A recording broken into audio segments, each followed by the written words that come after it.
All right, as promised, we are at 12:03 and we're gonna go ahead and get our meeting started.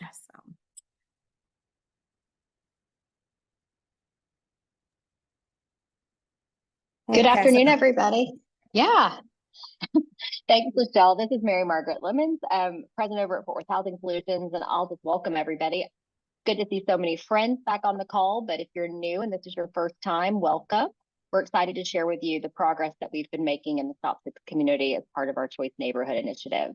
So without further ado, I'll go ahead and turn it back over to Lachelle to get us going on today's agenda. Thank you.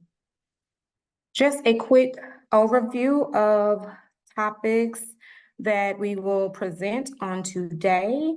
I will be your host, Lachelle Goodridge. I am the director over the Stop 6 Choice Neighborhood Initiative.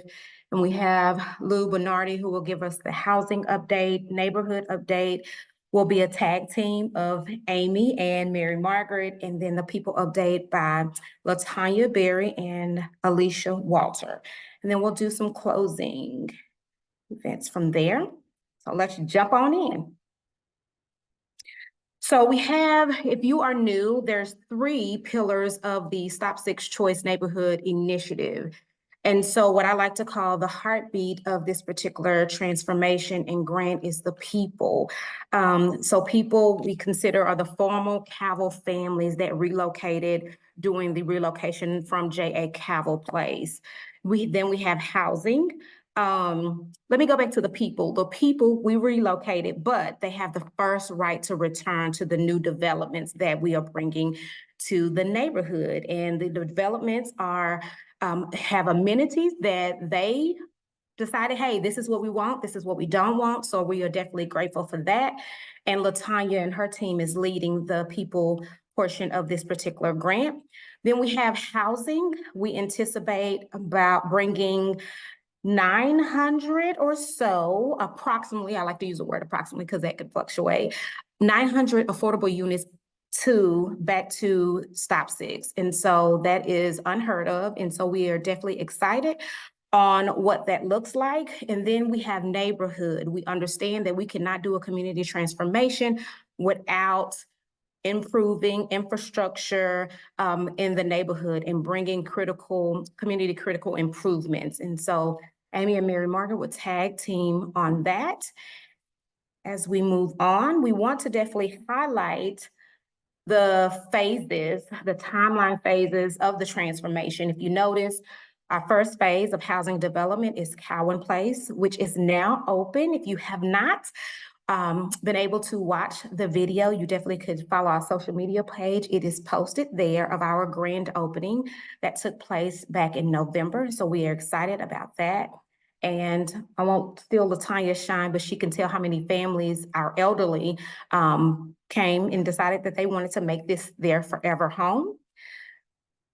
And I won't go through all of that because I know everybody can read. But this is just shows the timeline and then where we're going. Now, again, with housing development, we know that this timeline may change, but we're definitely moving forward with this progress. And so we are excited about that. Here you will be able to look at some of the milestones from submitting the grant application to the groundbreaking of Cowan, to naming the second housing phase after the legendary coach Robert Hughes Sr. from Dunbar High School, to demolishing J.A. Cavill Place and seeing how that would be transformed. So just some of the milestones that we are definitely excited to share. All right, before I pass it on, we had back in last part of 2023, we put out a clarion call for proposals for Cowan Place mural. So there's 2 places that are located outside, and if you ride by Cowan, you'll see these huge orange and blue signs that says public art coming soon. We received 20 proposals by the deadline, which was December the 8th, and we are excited about the proposals. Now we are we are currently looking for 2 community members to join the review panel so that we can start this work. It's not about all of our input. We want to have community input. And so if you are a community member, you live at Cowan, or you stay, or you're from Stop 6, please email us at stop6cni@fwhs.org, so then we can forward you the form to complete. We have work to do, so we are pushing it. So we want to be able to select the artist no later than by the end of March of 2024, and then in hopes that the work begins in April, with anticipated completion date of September of 2024. And then, September. I misspoke on that. I need to redo the timeline, but we definitely will have a mural reveal. You know, we like to celebrate all things Stop 6 CNI. So with that being said, I will pass it on to Lou over for our housing update. Thank you, Lachelle, and hi, everybody. Glad to be with you all again today. We've got pretty comprehensive update for you all on the housing portion of the CNI, Stop 6 CNI. So let's get rolling right into it. As Lachelle mentioned, we are in lease up currently at Cowan Place. Our management company team is working closely with Fort Worth Housing Solutions as well as Urban Strategies on this lease up process. We turned the building over to management at the beginning of November, just prior to the grand opening event. As of this report, 106 of the units are occupied. There's still work being done to process applications and still market available units to the community. So we're actively seeking applications and hope that this presentation will help spread the word about the opportunity for folks to apply and get through that process and hopefully call Cowan Place their home as well. Also, as of the end of this reporting, a total of 11 former Cabell residents have returned, moved into Cowan Place, and at least one other is in application, and hopefully there'll be more as the weeks progress. Lou, what is this QR code for? Tell the public. That QR code is for folks to be able to seek more information about the units that are available at Cowan Place, the rent structure, the income limits, etc. And we'll provide contact information for management, on-site management staff to be able to respond to any questions or inquiries. Okay. And we will make sure that this presentation, as well as the video, is posted on social media, as well as our website. Very good, thank you. Mm-hmm. Just a few photos that were taken prior to the grand opening of the units and the building. There are certainly a lot of great spaces in the building, a lot of resident amenities, interior as well as exterior, and invite folks to stop by if they're interested in seeking housing at Cowan Place, to get information, tour the building and the units that are available. So I hope folks will take advantage of this fairly important new resource to the community and help us create this community here at Cowan Place. Next slide, please. Moving on to our next phase of housing, as Lachelle indicated, we had a groundbreaking for Hughes House. The first phase of Hughes House is underway.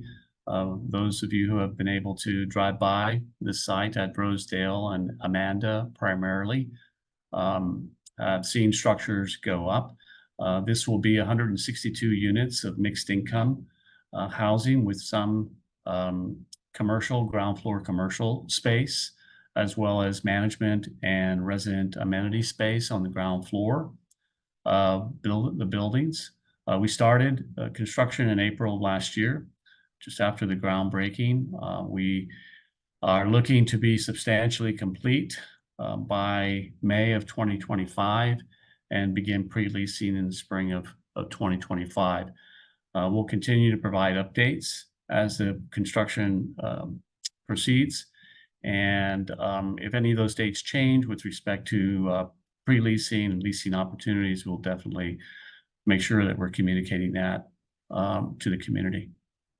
And we're excited about the commercial space, I will say that. Very much so, yes.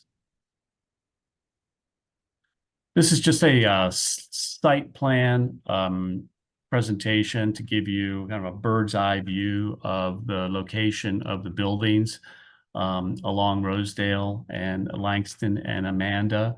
There are 2 buildings that are being constructed currently as part of this use house phase. And you'll see them depicted here on the site, the building's front, Rosedale, and also Amanda. And pretty much reflective of the renderings that you saw previously in the previous slide.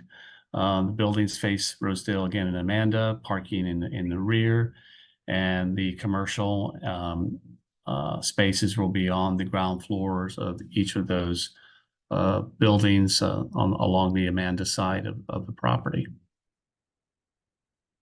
Next slide, please. This is just a detail of the unit mix at for use house. The units consist of 1 and 2 bedroom apartments. The rental, the income targeting includes individuals and households, families, 30% of the area median income, up to 60%. And there are also units that are unrestricted with respect to income, in other words, market rate. So folks that are not necessarily tied to those income bands and those income restrictions can certainly apply for if they're seeking an opportunity to live at this phase of use house. So you'll see there a good, I'm sorry, can you just go back just a second? Thank you, Michelle. Back. Yeah, there you go. So this again a depiction of the renderings for the two components of use house, and you see the rendering indicates the commercial spaces along the ground floor of each of the buildings. Thank you. Next slide, please. Again, this is just a couple of recent photos, a few recent slides of construction in progress. As you'll see as you travel past the site, there is a lot of work going on both blocks, and construction is proceeding pretty well. Next slide, please. Vapor mitigation systems are installed in one block. The other block is underway. A lot of concrete's being poured or has been poured. You'll see framing begin on the first block shortly, and a lot more activity as soon as the framing begins on each of the blocks. So what's next for use house in this quarter? We have in the first building, concrete subcontractor is going to continue their work so that the framing can begin. You'll see elevator towers going up to begin the construction related to the elevator towers and the subsequent continuation of the floors as they go up. Again, framing utility work will continue. In building 2, a lot of the same work, trying to make sure that things happen simultaneously as much as possible, so that we can use those economies of scale and make sure that we keep our subcontractors very busy and working efficiently on the site with our contractor. Next slide, please. So a transition here now to our next phase of housing currently underway in planning is Babers Manor, which is located off-site, not at the former Cabell Public Housing site, but at Ramey Avenue between South Hughes Avenue and South Edgewood Terrace. This development is being named for community leader Clarence Don Babers, a distinguished leader in the community, and one individual who was extremely helpful in making a lot of this happen with respect to the grant from HUD and the ability to help organize and gain community support for the work. Babers Manor will be an 80-unit mixed income community for families, individuals, and families. There'll be 1, 2, and 3 bedroom apartments and townhomes, a combination of different building types and apartment types in the development. We're in the process of with our design and construction team to review construction drawings so that they can get to a point where they can be submitted to the city for review and issuance of building permits. We're hoping to hit a target for early February with that particular task, and also getting clearance from environmental clearances that the city of Fort Worth itself is handling for the project. So our timeline is to submit to the city for building permits in February, start the financial closing process with our investor and our lenders that will be providing financing for the project, making sure that our budgets are in line and that the project is being bid out to the community and certainly pricing within our budget, our budgets for the project. Our goal is to be able to be in a position to have building permits issued in April so that we can begin construction at that time. Next slide, please. And this is a site plan for Babers Manor, a little bit difficult to read in this slide, but it basically shows the various locations of the buildings on the site. Again, there'll be a better update to this site plan and elevations soon. So we're working to finalize the elevations for the project to be able to share with the community. This shows you essentially the number of buildings that are on the block, and to the right, the far right along Edgewood, you'll see clubhouse building sort of in the middle of that right edge. That will be the main clubhouse building for the property. But again, we'll have better updates in the near future to share with the community. Again, the building types are essentially 2-story walk-ups and 3-story walk-up apartment buildings, as well as 2-story townhomes, and a mix of 1-bedroom, 2-bedroom, and 3-bedroom apartments. The amenities will have a community room for residents and also community meetings, fitness rooms, and other space for management and support for residents who will be living there eventually. Next slide. So moving on, as you can tell, there's a lot going on and continues to go on. Our next large phase for Hughes House on a portion of the former Cabell Public Housing site is Hughes House 2.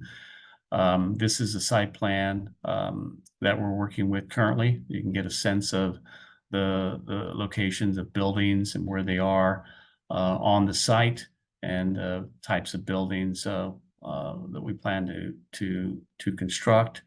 A combination of apartments and townhomes. Again, 278 total apartments. We have started this process some time ago. We're able to secure a bond reservation from the state Texas Bond Review Board, which is a critical element in the financing plan for this project.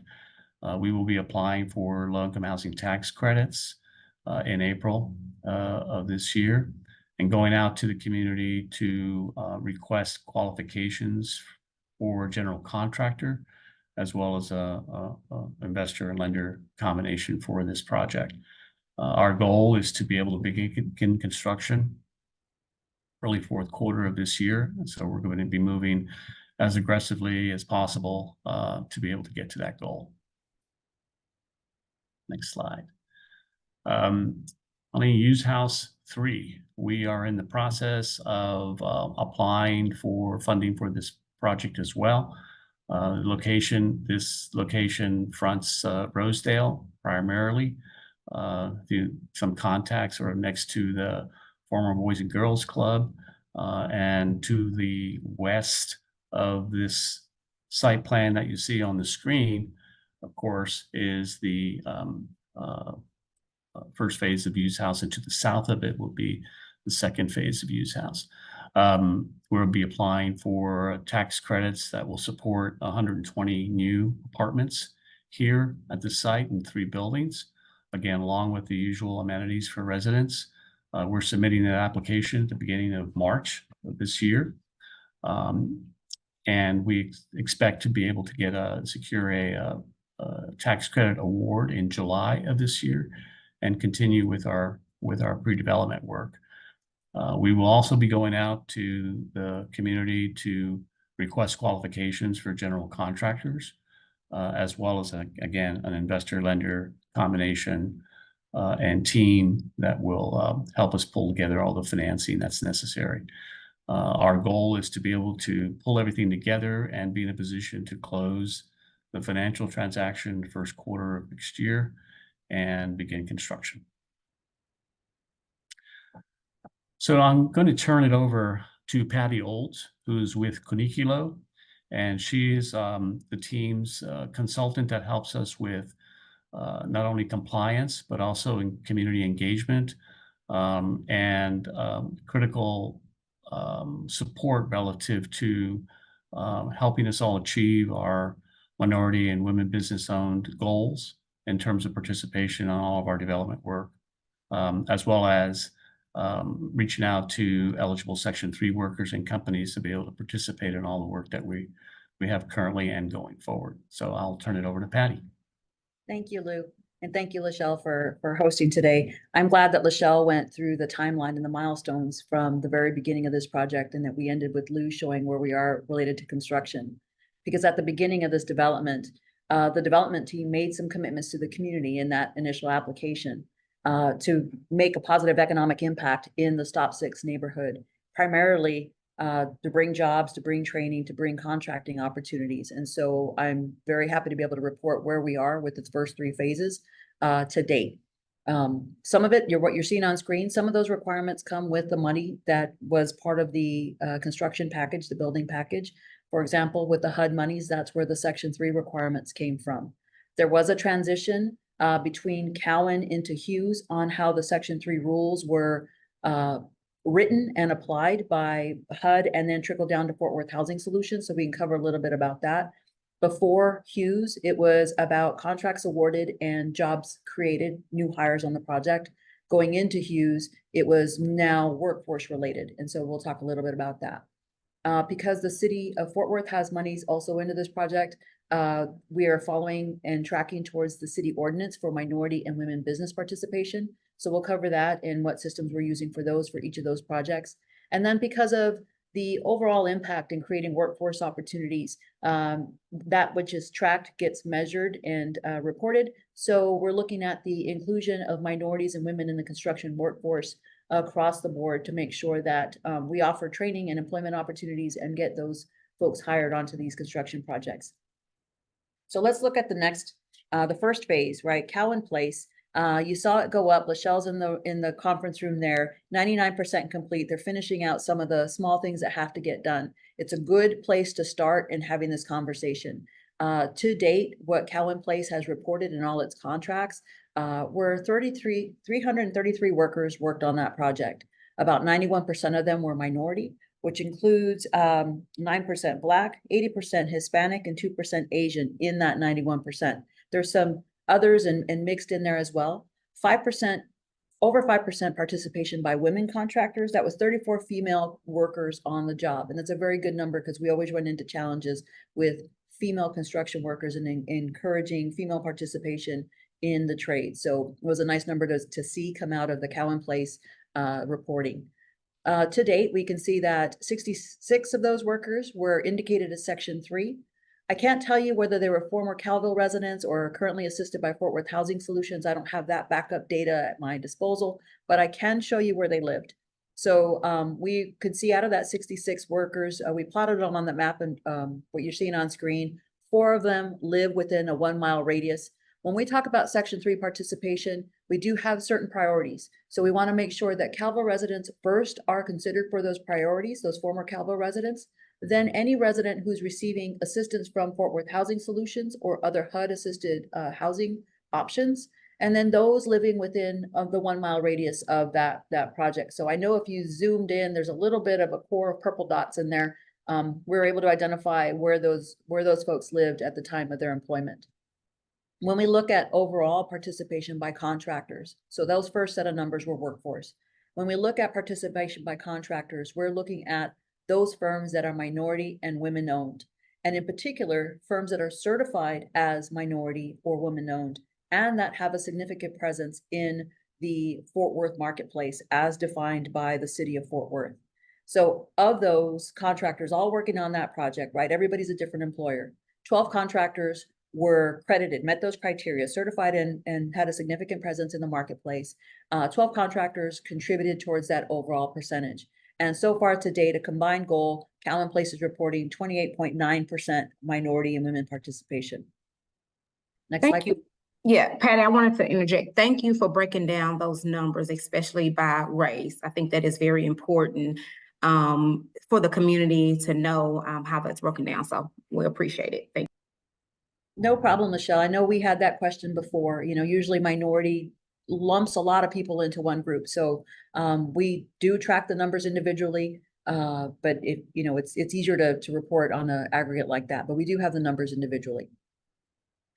Going over to Hughes House. So Lou just showed you a couple of under construction pictures. And yes, Hughes House is under construction. So if you're comparing progress to date, Cowan being almost complete, Hughes House is about 10% complete. So if you're looking out in the field, we're only about 10% started, haven't really gone vertical yet. We expect that to happen. So far to date, we've been able to identify 96 different workers on the project. Those are some of your early trades. We're verifying the demographics to see where they live, what their ethnicity and gender are, make sure we have got complete information, and also to get that eligibility information as to whether or not they meet the current Section 3 requirements. So in addition to those that I listed, former Calvo residents, HUD assisted, we also look at people that are earning less than the low income threshold for the metropolitan area. So Tarrant County and the metropolitan area. So we're looking at those to verify that information. We have been able to see that currently out of the 96 workers on site, we do have 6% of the hours by a targeted Section 3 worker, meaning that individual met those priority criteria that I just outlined. And so his hours worked is contributing to where we are in terms of total hours worked on the project. I wanted to highlight a couple of things and make sure that we understand the difference between this number, this 4.23%, and the 28.9% that we just saw for Cowan. So progress to date, this project's only about 11% paid out. And so the payments to minority and women firms that are meeting the criteria we outlined is only about 4.25% of the total value of construction. So when we're looking at the total value of construction, the housing itself, the public improvements, the utilities and roadway work along with that, it's about $41 million. And so the value of minority and women business participation to date is about 4.3% of that total value. It will change as we go through the schedule. So that's why the project schedule is up there. It impacts which contractors are on site. And when those contractors are on site, they get paid. So that's what will impact the numbers. We'll have a continuous update for you every time Lachelle invites us to make sure we give you the current news. Next slide, please. So with that in mind, phase 1 being finished, if you're looking for what opportunities are coming up, it's the maintenance and service jobs for a completed facility that you're looking at Cowan, for example. At Cowan, so that's secured by the management company. So if you're that type of service firm that can support existing building facilities, that's where you would look for opportunities related to that one. They're no longer construction related opportunities in the way that we define them, but vendor opportunities with the management company there. With phase 2 at Hughes House, the first year contractors are secured. That's part of the going out to bid about a year ago, securing their first year contractors so they could get to a budget number that could get funded and everybody can move forward. But the contractor there, Block Companies, has indicated that they are looking for lower tier opportunities with their first tier subcontractors. So just remember that every contractor has to meet the schedule that Lou was talking about. So as they have to meet the schedule, they look for hiring, and they also look for subcontractors to supplement their own workforce so that they can meet the schedule. 162 units is aggressive, especially if you get that, all scheduled pretty simultaneously one after another. So all contractors look for ways to increase their capacity so that they can meet the schedule. As it's coming up, phase 3, the Babers Manor, that's 80 units. What's interesting about Babers Manor coming up is that the general contractor's been selected, and we've had recently some good experience in talking to the general contractor and how they expect to go after subcontracts. The nice thing about this one is that you saw the types of buildings that were being built for Babers Manor, 2- and 3-story buildings, community rooms, smaller structures altogether. 80 units might be the right size opportunity for a different set of first-tier contractors. So we're hoping that with the outreach, we find some additional firms that are able to participate with that new general contractor and bid when they get invited. So watch for that. If you're a subcontractor, they expect to go out in February to March to start getting pricing from subcontractors for all of the trades related to that. I think Lou said that they expect to be under construction in about April. So they'll be getting their numbers together and getting that worked out between now and then. Next slide, please. So I just mentioned the upcoming bid opportunities, some things that you can do ahead of time. So for the lower tier opportunities expected out of Hughes House, please do stay connected with us, with Stop 6 CNI team, with McCormick Baron Salazar for your interest in lower tier opportunities. We will be reaching out with the general contractor to the minority women business community in particular to find small companies that are able to participate even as a lower tier to their first tier contractors. For Babers, we expect bidding to hit probably mid to late February and then continue for 4 weeks. We want to make sure that there's enough time for subcontractors to go through the documents, read the plans, and get a number together, get their questions answered, and negotiate back and forth with the general contractor. The contractor is GMA Constructors. They will be using Building Connected. It's an app for all the documents and bidding process. So if you're not familiar with that, it's a good homework item to get connected on Building Connected. They'll be looking at all construction scopes as it relates to multifamily housing. And I've got to say this, multifamily experience is a plus because you saw the continuous production of that. So if you do have that, make it known. If you don't have that and you need some help in communicating what your current experience is, we did do some training last quarter for contractors so that they could better understand and explain their experience in a multifamily arena. So we do have some recorded trainings from last quarter. We did estimating and bidding, project schedules and resource management, and then cash flow planning, specifically for contractors that may have housing experience, but needed to get a better understanding of how that was going to apply to multifamily housing. That is available for you if you have interest in that. We have them recorded. Wendy Taylor is her information's on the site, wendy.taylor@caniclo.com, to make sure you get the links. Some good information, and it helps to communicate your experience to the general contractor so you have better success. Next slide, please. The other part of the economic opportunities were related to jobs, and we can't lose sight of that. A big part of the Section 3 component is workforce related. So we look at where the barriers are to jobs, and we are starting to address those. So I wanted to give you a couple of forecasts. Hughes House, vertical construction is coming. The types of jobs based on that schedule: concrete, masonry, electrical, carpenters, plumbing, and laborers.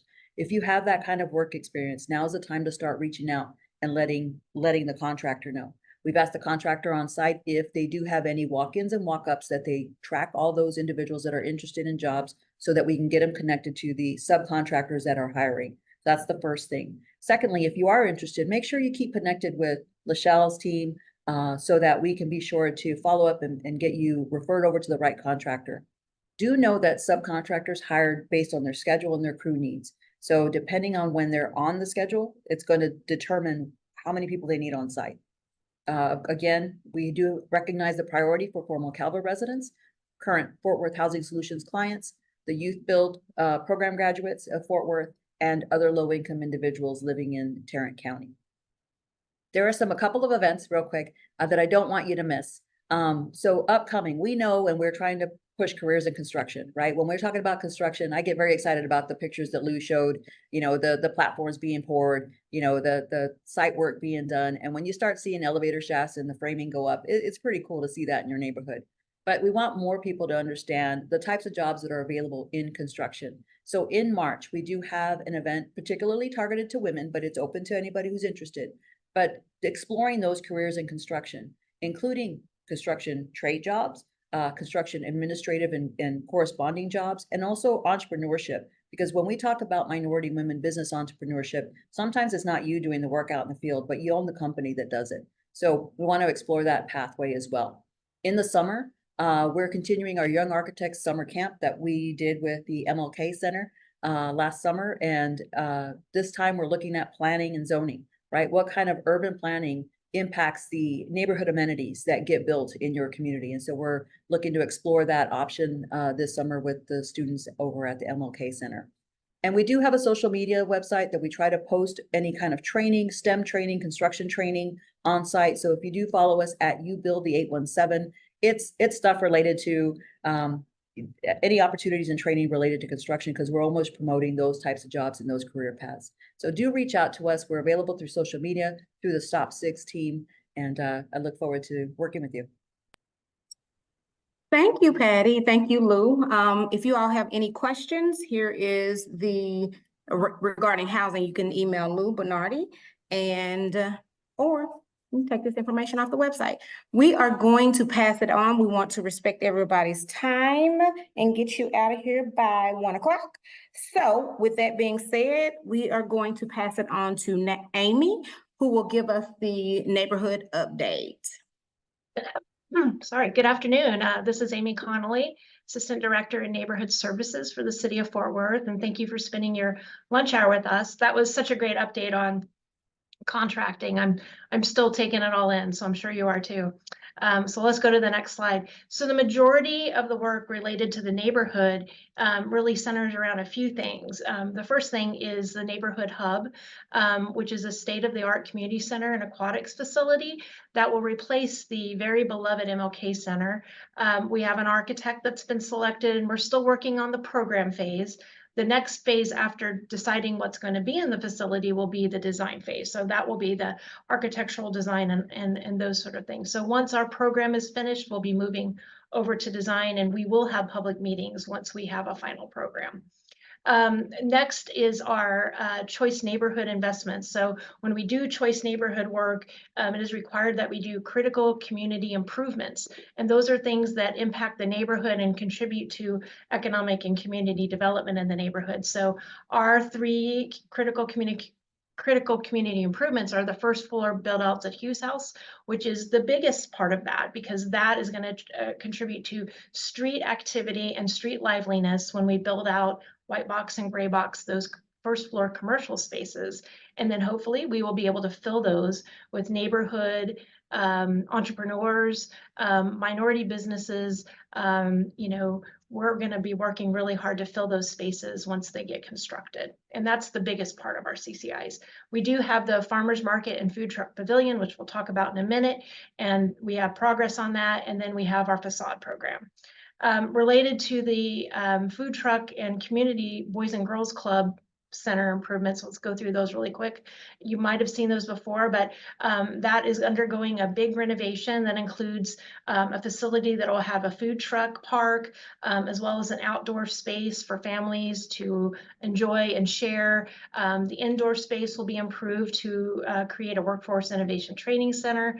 And there'll just be so many really lovely facilities going on. Let's keep going through there'll be a community garden, and the Tarrant Area Food Bank will be running the community garden, and we'll have an indoor kitchen in the WITSE as well. And then, you see some other spaces here. So this is going to be a primo outdoor space for the neighborhood, right adjacent to Babers Manor, which is going to be it's not Babers Manor, I'm sorry, Hughes House Phase 3. So we'll be really excited about that. That's it for me today. Sorry, Amy. Here we go. There we go. I think that's it, Michelle, for us. So you can move on to Latanya. All right, thank you, Amy, for a quick overview of what's taking place on the neighborhood transformation side. Latanya, I'll pass it over to you. All right, thank you. Thank you so much. Good afternoon, everyone. I'm Latanya Copeland-Berry. I'm the Senior Project Manager for the people portion of the CNI. And on this call as well, just to give reverence and respect to my great leadership, Alicia Walter is on this call, and she is the Regional Vice President. So you can go to the next slide. So I wanted to just talk really briefly about our collective impact partners. Our mission is to have our residents stable and thriving. So United Way, Meta, Fort Worth ISD, Tarrant County College, Center for Transforming Lives, and Goodwill North Texas have been very instrumental, especially since our last convening, in helping our families become stable and thriving. And I'm so glad that Patty kind of alluded to the multifamily maintenance program at TCC. We have a great partnership that we're establishing with them and currently recruiting Calvo residents to participate and become certified in those areas for property maintenance and et cetera. Meta, we are using those funds through a grant that we received, a $40,000 grant for STEM programming for our youth. Fort Worth ISD has established a key partner with us, just a point person that we can collect data, share resources with our families, help with attendance, and so forth. Center for Transforming Lives have been great with our financial literacy, and Goodwill of North Texas has done a great job training for us as well. So you can go to the next slide. Just wanted to share some economic mobility progress that we have experienced, and I like to always have a success story. We did have one resident who graduated from dental assistant school, yay! And she is currently interning and wants to further her education even more. Our Renters Advantage program, which has concluded in December, but I wanted to make note and share this with the community that we made over 600 connections within 8 months with our families and had an average credit score increase of 60 points. So that's really wonderful for our families as we're engaging them in financial literacy and teaching them the importance of credit. And then we continue to progress in our Level Up program and an entrepreneurial program with the Center for Transforming Lives and Fort Worth Housing Solutions. So if you look to the right-hand side there, you will see something that I definitely want to make note of that we're very proud of is employment retention. December 31st of 2022, we had about a 40% employee retention of those who were employed 6 months or longer. At this end of the year, we're at 53% that are at retention and retaining employment. So we're very proud of that. So we're making sure that we are meeting all the barriers, addressing all the needs, and making sure they have what they need and the support to be able to stay job ready and steady. And so we'll go to next slide. And so just a few education and health progresses. One of the metrics that we track is enrollment in early learning and youth development programs. So we started at a baseline at the inception of the grant at 30%. And as you can see, in 2022, we're at 42% and climbing this year, trending even higher at 47% at the end of December. So we're very proud of that. And we are working diligently with the school districts on pre-K enrollment. We had a meeting yesterday with one of the chiefs in Fort Worth ISD about getting that already out to our families and getting the kids enrolled in pre-K and early learning development. And so on the right-hand side as well, we want to make sure that our kids are healthy and whole. So our baseline at the beginning of the grant was 82%. We had 95% of those who have health insurance, and that is important because that provides, dental care, medical care, even psychological well-being. So we're now at 100% of our kids that we serve have health insurance. And so you can go to the next slide, Lachelle. Thank you. Some of our upcoming priorities in our people portion is that we want to continue to deepen and enhance the job coaching that our residents are receiving, continue to connect our residents to certification and training opportunities to continue that job retention and employment efforts, ongoing recruitment and support of the Tarrant County College multifamily property maintenance training program. Again, continue to focus on that job placement and retention and enhance our financial literacy partnerships. In education, we want to make sure our kids are in school. We still have the challenges post-COVID that families think that kids can still stay at home. So we've been very diligent in coaching and being very intent with our parent engagement on those endeavors. Preparing for our spring pre-K enrollment and after-school programming, we are getting ahead already of that to make sure kids are enrolled and they have something to do over spring break and that they are doing something positive and enriching after school. Also, we're looking at our spring and summer youth enrichment programs. We're already starting to talk to partners, already gathering information, already doing some focus groups and studies on that to see where we want our kids to be and where they want to be as well. So developing some new partnerships with that because we want our kids engaged and active and we want to support that summer slide that's upcoming. And then continuing engagement and focus on our 7 rising high school seniors, looking at scholarship applications, making sure that with the college and career readiness coaches at Fort Worth ISD and making sure FAFSA forms are completed. And so for our health upcoming priority, we are still working on our healthy behavior change initiative to support our residents in their whole social and emotional well-being. We're going to be launching some maternal health education opportunities too for our pregnant and parenting moms and dads. And we'll be focusing on nutrition, physical activity, stress reduction, mindfulness, and social connection. So we want to make sure that we are touching the family as a whole. So resident engagement, these are just a few highlights that we've done since our last convening, is that we had our Young Architect Summer Camp that was mentioned by Lou and Patty, our Hacking STEM camps that's funded by Meta, Campfire. We've had overnight camps with families, Freedom Schools through ABC Christian Learning Center and other parent engagement opportunities, Boys and Girls Club and the YMCA.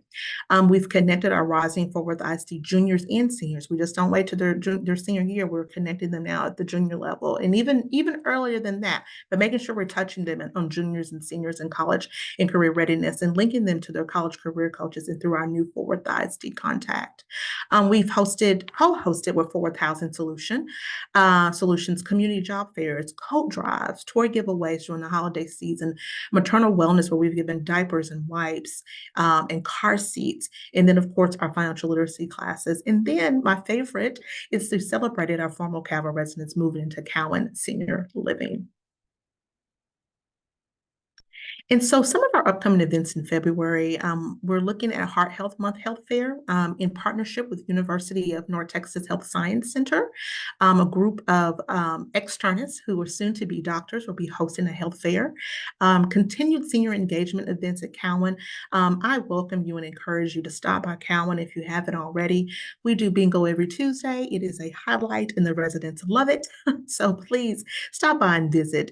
And we have, in partnership with our workforce coordinator with Fort Worth Housing Solutions, we're going to be hosting a career development workshop and resource fair at Victory Forest Community Center. So stay connected with us on Facebook. You can find us at USI Fort Worth. Send us questions through there. Look at the things that we're doing and let us know how you would like to continue to support us as well. Thank you. Thank you, LaTanya. You're welcome. So as you all can see, we are throwing dirt and changing lives here in Stop Six. So go ahead and mark your calendar. We wanted to make sure that you all were aware of our upcoming community updates. So we have one in May as well as September. We are going to be consistent to make sure we use the same Zoom ID so it's easy for you to log in. Mary Margaret, is there anything you would like to add before we say our goodbyes? No, that was a ton of information, but if there's any questions or comments or thoughts, we welcome any type of feedback from the community. So please contact us. There's all the ways to get in touch with us up on the screen right now. And we'd be happy to follow up with any additional information you might need. Come be a part of what's happening in Stop Six. A lot of great things are happening and lives are changing. So thank you for your attention today. And thanks, Lachelle, for pulling us all together. All right, thank you. So long, farewell, and we will see you all soon. Have a great day.